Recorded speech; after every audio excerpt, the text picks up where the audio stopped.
बिस्मिल्लाहिर्रहमानिर्रहीम। अस्सलाम वालेकुम। उम्मीद है इंशाअल्लाह अज़ीज़ आप अपने घरों में बहुत खुशहाल ज़िंदगी गुजार रहे होंगे। बहुत ही अफसोसनाक वाक़या मीनार पाकिस्तान पर जो 14 अगस्त को पेश आया इस टिकटॉकर लड़की के साथ। अभी हम इस बात को बालाए ताक रखते हैं थोड़ी देर के लिए कि लड़की क्या थी, कैसी थी, क्या पहना हुआ था, क्या इशू था। हम इस बात को देखते हैं कि क्या हमारे माशरे ने जो ये रुख अख्तियार कर लिया है पे दर पे जो इस तरह के वाक़यात पेश आ रहे हैं, किस बात का इंडिकेटर है ये? आने वाले वक्त में ये क्या सूरत अख्तियार कर सकते हैं नाउज़ बिल्ला अगर इनके ऊपर आज हाथ नहीं डाला जा रहा। तो मैं उन सब लोगों से सिर्फ ये पूछना चाहती हूँ कि जिनके पास ये लेम एक्सक्यूज़ेस हैं, जो उस इंसिडेंट के ऊपर जो विक्टिम ब्लेमिंग कर रहे हैं, कितना गलत कर रहे हैं। वो अपने लिए कौन सा रास्ता हमवार कर रहे हैं, क्या चुन रहे हैं अपने आने वाली नस्लों के लिए, इसमें कोई दो राय नहीं। लड़की जो थी, जैसी थी, जो भी पहना हुआ था, उसने जो भी किया हुआ था, जो कुछ एट द एंड लड़कों ने उसके साथ किया, उस हजूम ने उसके साथ किया, इससे ना सिर्फ पाकिस्तान की दुनिया में जग हसाई हुई है, इससे बहुत ही बुरा इमेज बना है 14 अगस्त पे ख़ास तौर पे। ये प्लांटेड था, प्लांटेड नहीं था, जो कुछ भी था। देखें, जब तक हम इनको जानवर कहते रहेंगे ना, गिद्ध कहते रहेंगे, ये बचते रहेंगे। ये इंसान हैं, ये सोच सकते हैं, समझ सकते हैं, अपने आप को कंट्रोल कर सकते हैं। अगर इनका अपने आप पर कंट्रोल नहीं है तो लॉ एंड ऑर्डर किधर है इनको कंट्रोल करने के लिए?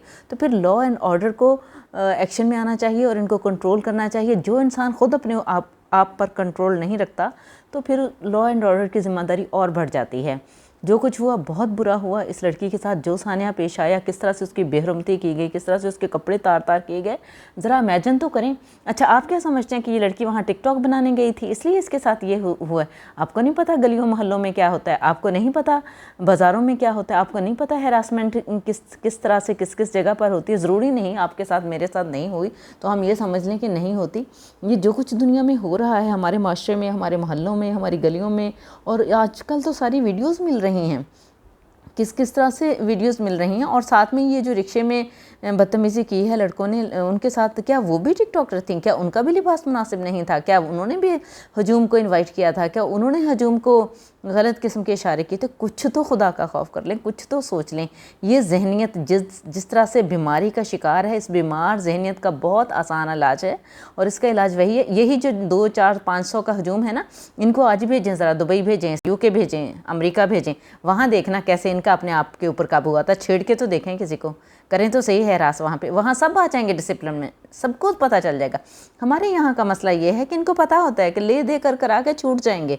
जब तक ये छूट जाने का मामला रहेगा ना, तब तक ये काम इसी तरह से होते रहेंगे, तब तक ये बदतमीज़ियाँ इसी तरह से बढ़ती रहेंगी और हम जो है विक्टिम ब्लेमिंग कर करके तो इनके ऊपर पर्दा डालते रहेंगे। और आज देखें, पहले छुप छुपा के होते थे ऐसे काम, देखा जाता था, कोई देख तो नहीं रहा, कहीं गली मोहल्ले में किसी को छेड़ दिया। जॉब करने वालियाँ, पढ़ने वालियाँ, अक्सर सामना होता है। मैं खुद एक वर्किंग लेडी हूँ। और अगर हम इन चीज़ों को डिस्कस नहीं करेंगे, और देखें पहले ये चीज़ें छुप छुप के हो रही थी, अब तो सरेआम हो गई है। अब इसके ऊपर क्या कमी बाकी रह गई? इससे ज़्यादा बेहरमती क्या हो सकती है? इससे ज़्यादा, और जो लोग डिफेंड कर रहे हैं उस हजूम को या लड़की को ब्लेम कर रहे हैं, हो सकता है ये प्लांटेड हो सकता है इसकी अपनी मर्ज़ी हो, लेकिन एट द एंड इसने ये कतन नहीं चाहा होगा कि इसके साथ ऐसा हो जाए। इसने सोचा होगा कि मेरे फॉलोअर्स बढ़ जाएंगे, मेरे फैंस आ जाएंगे, लेकिन इस बेवकूफ़ लड़की को ये नहीं पता था कि मैंने जाना कैसे है, और मैं अगर इस तरह से ख़ुद को बड़ी हीरोइन समझ रही हूँ तो मैंने अपनी सिक्योरिटी का भी बंदोबस्त करना है। क्या ये हमारे माशरे में नहीं रहती? इसको भी पता होना चाहिए था।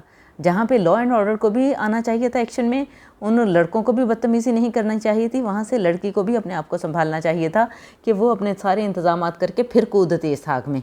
ये इतना आसान काम नहीं होता जितना इसने समझ लिया था। इससे लगा था कि मैं टिकटॉक के ऊपर अगर हीरोइन बन गई हूँ तो बस अब मैं असली लाइफ में जो है ना हीरोइन बन के तो हाथ लहराऊँगी और सब कुछ ठीक होगा।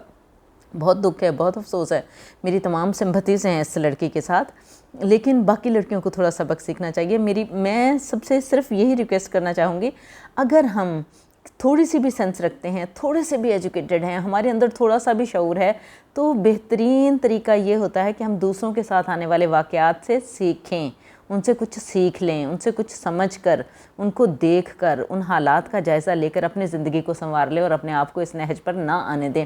تمام آنے والے لڑکیاں، تمام ٹک ٹاکرز یا جو بھی یوٹیوبرز ہیں، ہر کسی کی اپنی مرضی ہے، کون کیسے کرتا ہے، کون کیسے نہیں کرتا، لیکن ہمیشہ ایک بات یاد رکھیں کہ حدود کے اندر رہنا جو ہے نا، اس میں انسان کا اپنا ہی فائدہ ہے، اس سے کسی دوسرے کا کوئی فائدہ نہیں ہوتا۔ بہرحال ظاہر ہے نصیحتیں تو کوئی نہیں سننا پسند کر رہا ہوتا۔ اس بیمار ذہنیت کا علاج بہت آسان ہے، 2 مارو چھتر ان کو دے سزائیں، 4-5 لٹکیں گے تو اگلوں کو نصیحت آنی شروع ہو جائے گی۔ اور لا اینڈ آرڈر کو بھی بالکل ایکشن میں آنا چاہیے تھا۔ 14 اگست کی ایک آج میں نے دیکھی ہے، ایک FIR درج ہوئی ہے۔ جب 14 اگست کی FIR درج ہوئی ہے، پھر اگلے دن پھر یہی انسیڈنٹ ہو گیا، پھر وہ رکشے والا واقعہ آ گیا، تو کہاں ہے قانون دان کہاں ہیں؟ اور پھر سب سے آخر میں جو بات میں کرنا چاہوں گی، بے شک ایسا نہیں ہونا چاہیے تھا، اتنا بڑا ہجوم میں کنڈیم کرتی ہوں، بہت برے طریقے سے جو لڑکی کے ساتھ سلوک کیا گیا ہے، کسی طرح بھی وہ اتنا ڈیزرو نہیں کرتی تھی، اتنے بھی اس کے خراب کپڑے نہیں تھے، یا جو کچھ بھی تھا ایٹ دا اینڈ لڑکوں کا کام نہیں تھا کہ وہ اس طرح سے کرتے۔ اس ہجوم کی اتنی گری ہوئی ذہنیت، سوچنے کی بات ہے کہ ہمارے معاشرہ جا کدھر کو رہا ہے، ہمارے آنے والے بچے کدھر کو جا رہے ہیں۔ ہم والدین ہیں، آج ہمارے بچے ہیں، آپ سوچئے کہ یہ جو ہجوم ہے، کل انہوں نے بھی ماں باپ بننا ہے نا، یہ جس نسل کے ماں باپ بنیں گے، اس نسل کا تو پھر اللہ ہی حافظ ہے، جب ان کی اپنی حرکتیں ایسی ہیں تو ان کو کنٹرول کرنا چاہیے۔ اور یہ ذمہ داری کس کے اوپر ہے؟ لڑکی کے والدین پر بھی کچھ ذمہ داری عائد ہوتی ہے، اور اس ہجوم کے والدین پر بھی کچھ ذمہ داری عائد ہوتی ہے۔ اور میں نے تو دیکھا ہے، جہاں تک کچھ ویڈیوز سچی دیکھی نہیں جاتی، کچھ انکل بھی ہیں، کچھ بچے بھی ہیں۔ اب اندازہ کریں کہ انکل، کوئی بھی ان میں مرد نہیں تھا، سبھی بے غیرت تھے، کسی کے اندر اتنی مردانگی نہیں تھی کہ کچھ تو حیا کرتا، کوئی تو ہوش کے ناخن لیتا، اور کچھ تو سوچتا کہ یہ ہو کیا رہا ہے۔ کیا وہ انسان نہیں تھی جیتی جاگتی؟ کیا وہ یہ ڈیزرو کرتی تھی؟ چلیں، اگر اس کی پرواہ نہیں ہے، جو بے غیرتی کر رہے ہیں، ان بے غیرتوں کو اپنے لیے بھی کچھ شرم نہیں آتی تھی؟ خود کہاں کے بن گئے ہیں پارسا، خود ان کا اپنا تقویٰ کدھر ہے، ان کا اپنا لیول کدھر ہے؟ صرف ہم دوسروں کو، لڑکیوں کو ہی کہ لباس ایسے تھے، وہ ایسے آئی تھی، وہ ایسے گئی تھی، وہ ایسے گئی تھی کرتی رہیں گے، تو مردوں کا اپنا تقویٰ کدھر ہے؟ بے شک سارے ایسے نہیں ہیں، میں بالکل بھی نہیں کہتی، الحمدللہ ثم الحمدللہ، میں بہت اچھے والدین کی اولاد ہوں، میرے بھائی بہت اچھے ہیں، مجھے شوہر ماشاءاللہ بہت اچھا ملا، الحمدللہ ثم الحمدللہ، میں اپنے بیٹے پہ فخر کر سکتی ہوں، اپنے بچے پہ فخر کر سکتی ہوں، اللہ تعالیٰ نیک نصیب کرے بچوں کا۔ لیکن پھر بھی ایسے معاشرے میں ہیں افراد، ایسے مرد ہیں جو اس قسم کے حالات پیدا کر رہے ہیں۔ سمن عباس کا قتل ہو گیا، نور مقدم کا قتل ہو گیا، کتنا بہیمانہ قتل ہوا، لوگوں نے تو وہاں بھی شرم نہیں کی باتیں کرتے ہوئے۔ والدین کو تھوڑے سے ہوش کے ناخن لینے چاہیے، جب پیسہ آ رہا ہے تو والدین سوچتے ہی نہیں ہیں کہ ہماری اولاد کدھر کو جا رہی ہے۔ بے شک ٹک ٹاکر ہیں، کچھ بھی ہیں، کہیں سے بھی کما رہی ہیں، ہر انسان کے اوپر کچھ نہ کچھ حدود و قیود جو ہے نا وہ لاگو ہوتی ہیں۔ ہم خود حد میں رہیں گے تو انشاءاللہ دوسرا بھی حد میں رہے گا، لیکن اس کا مطلب یہ نہیں ہے کہ اس ہجوم کو سزا نہ ملے، ان کو قرار واقعی سزا ملنی چاہیے۔ السلام علیکم۔